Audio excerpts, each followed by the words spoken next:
புதுச்சேரி நெல்லித்தோப்பு தொகுதியில் அதிமுக சார்பில் போட்டியிடும் ஓம் சக்தி சேகர் நவீனா கார்டனில் உள்ள வாக்குச்சாவடியில் வாக்களிக்கிறார். அதனை நேரலையில் பார்க்கலாம்.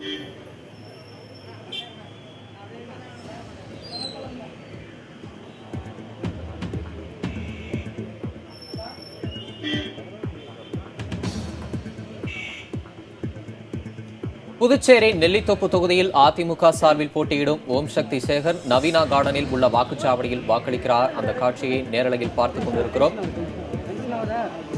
கள நிலவரங்களை தருவதற்காக புதுச்சேரி செய்தியாளர் ரகுமான் இணைந்திருக்கிறார். அவரிடம் கேட்கலாம். ரகுமான், இப்ப நீங்க தற்போது இருக்கக்கூடிய அந்த வாக்குச்சாவடியில என்ன ஏற்பாடுகள் செய்யப்பட்டிருக்கு, அது குறித்து விவரமா பதிவு செய்யும்.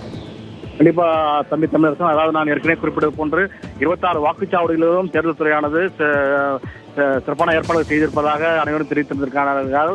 அதான் நான் இருந்து கொண்டிருக்கக்கூடிய இந்த நவீனா கார்டன் திருமணம் நிலையத்தில் 2 வாக்குச்சாவடிகள் இருக்கின்றன. அதில் ஒரு வாக்குச்சாவடியில் அதிமுக வேட்பாளர் ஓம் சக்தி சேகர் வாக்களிப்பதற்காக கியூ வரிசையில் நின்று கொண்டிருக்கின்றார்.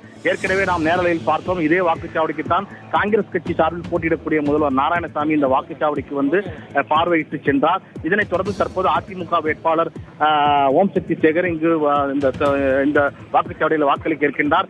26 வாக்குச்சாவடிகளிலும் அனைத்து ஏற்பாடுகளும் செய்யப்பட்டிருக்கின்றன. 26 வாக்குச்சாவடிகளும் பதட்டம் நிறைந்த வாக்குச்சாவடி என்ற காரணத்தினால் கூடுதல் போலீசார் மற்றும் மத்திய பாதுகாப்பு படை ஆகியோர் கூடுதல் பாதுகாப்புடன் செயல்பட்டு வருகின்றார்கள். இதுவரை, அதாவது தற்போது வரை 12% வாக்குப்பதிவு பதிவாயிருப்பதாக தேர்தல் துறை தெரிவித்திருக்கின்றது. தொடர்ந்து அனைத்து வாக்குச்சாவடிகளிலும் மக்கள் நீண்ட கியூ வரிசையில் நின்று ஆர்வமுடன் வாக்களித்து வருகின்றார்கள். அதாவது முதியோர்கள் செல்வதற்கு அதாவது சக்கர நாற்காலி அமைக்கப்பட்டு அவர்களை அழைத்து செல்லும் ஈடுபட்டார்கள். மேலும் அதாவது என்ஜிஓக்கள் அமைக்கப்பட்டு முதியோர்கள் நடந்து செல்வதற்கு கூட அவர்களை தாங்கி பிடித்து செல்லக்கூடிய காட்சிகள் எல்லாம் நாம் ஏற்கனவே பார்த்தோம். அந்த வகையிலே சிறப்பு ஏற்பாடு செய்யப்பட்டிருக்கின்றன. மேலும் மாற்றுத்திறனாளிகள் அந்த வாக்குச்சாவடிகளுக்கு எளிதாக செல்லும் வகையிலே சாய்தள மேடை அமைக்கப்பட்டிருக்கின்றன.